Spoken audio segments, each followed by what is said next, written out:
नाही, ते जमीन खाण्यामध्ये तर हे लोक हे फार वस्ताद आहे. सगळ्या प्राईम लँड, सगळ्या जमिनी भाजपाने सरसकट खशात घालण्याचं काम सुरू केलं आहे. महाराष्ट्राचे हे खऱ्या अर्थानं जमीन लुटारू सरकार म्हणून यांची ओळख होणार आहे. पूर्ण प्राईम लँड, सगळ्या शहरातल्या जमिनी त्यांच्या संस्थांना, त्यांच्या मोठमोठ्या डेव्हलपरला, बिल्डरला 25% दराने रेडी रेकनरच्या. आमच्याकडे जवळपास सांगितलं मी 5 लाख कोटीच्या जमिनी यांनी आतापर्यंत वाटलेल्या आहेत. नागपुर में चंद्रशेखर बावनकुले के बेटे का ऑडी हिट एंड रन मामला अभी थमा भी नहीं था कि महाराष्ट्र बीजेपी के अध्यक्ष चंद्रशेखर बावनकुले नए विवाद में फंसते नजर आ रहे हैं। ये मामला जमीन को लेकर है। जमीन भी 1-2 एकड़ नहीं बल्कि पूरे 12.5 एकड़ से अधिक है। दरअसल महाराष्ट्र सरकार ने नागपुर के सेवानंद विद्यालय और कनिष्ठ महाविद्यालय को नर्सिंग कॉलेज के लिए 5.4 हेक्टेयर सरकारी जमीन आवंटित की है। यह सेवानंद विद्यालय पहले किसी और द्वारा संचालित की जाती थी,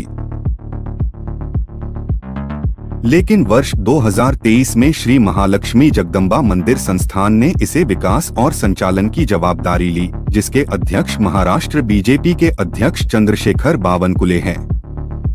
इसी संस्था ने सरकार के पास सेवानंद नर्सिंग कॉलेज के लिए 5.4 हेक्टेयर जमीन की मांग की और महाराष्ट्र सरकार ने इस संस्था को ये जमीन का आवंटन कर दिया, जिसको लेकर पूरा मामला विवाद खड़ा हो गया।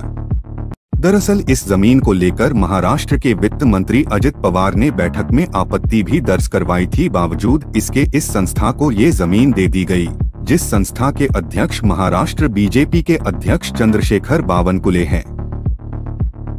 ये जमीन नागपुर शहर के कोराडी में स्थित है, जिसकी कीमत कई करोड़ है, लेकिन सरकार ने इस संस्था को ये जमीन मात्र 1,46,00,000 रुपए में दे दी।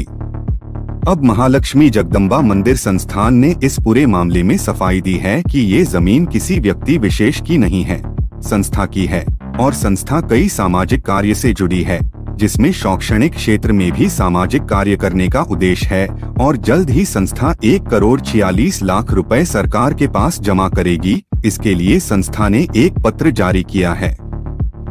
महाराष्ट्र में विपक्ष के नेता विजय वडेट्टीवार ने इस मामले को लेकर सवाल उठाया है। नाही, ते जमीन खाण्यामध्ये तर हे लोक हे फार वस्ताद आहे.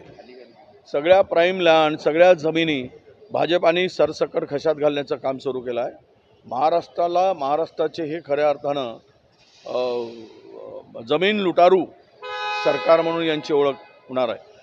पूर्ण प्राईम लँड, सगळ्या शहरातल्या जमिनी त्यांच्या संस्थांना, त्यांच्या मोठमोठ्या डेव्हलपरला, बिल्डरला 25% दराने रेडी रेकनरच्या. आमच्याकडे जवळपास सांगितलं मी 5 लाख कोटीच्या जमिनी यांनी आतापर्यंत वाटलेल्या आहेत. वहीं महाराष्ट्र के पूर्व गृह मंत्री अनिल देशमुख ने कहा है कि 2 महीने बाद हमारी सरकार आ रही है। ऐसे गैरमार्ग से बीजेपी के नेताओं को जो जमीन दी गई है, ऐसे सभी मामलों की हम जांच करेंगे, ऐसे मामलों को हम रुकाएंगे। चंद्रशेखर बावनकुळे यांची जी संस्था आहे, त्या संस्थेला 5 कोटीची जमीन अतिशय अल्प दरामध्ये देण्यात आली आणि ही जमीन देत असताना वित्त खात्याने त्याला नामंजुरी दिली होती की अशा पद्धतीने ही जमीन देऊ नये, पण तरी पण सरकार त्यांचा आहे, सरकारी दबावाखाली त्या पद्धतीने हा निर्णय घेण्यात आला. पण आपल्याला सांगतो 2 महिन्यामध्ये आमचं सरकार येणार आहे आणि अशा पद्धतीनं गैरमार्गाने जर भारतीय जनता पार्टीच्या अनेक नेत्यांना या पद्धतीने ज्या जमिनी अतिशय कमी दरामध्ये देण्यात आलेल्या आहेत, त्या सर्व प्रकरणाची आम्ही चौकशी लावू आणि जे हस्तांतरण आता जमिनीत होत आहे ते 100% आम्ही थांबवू.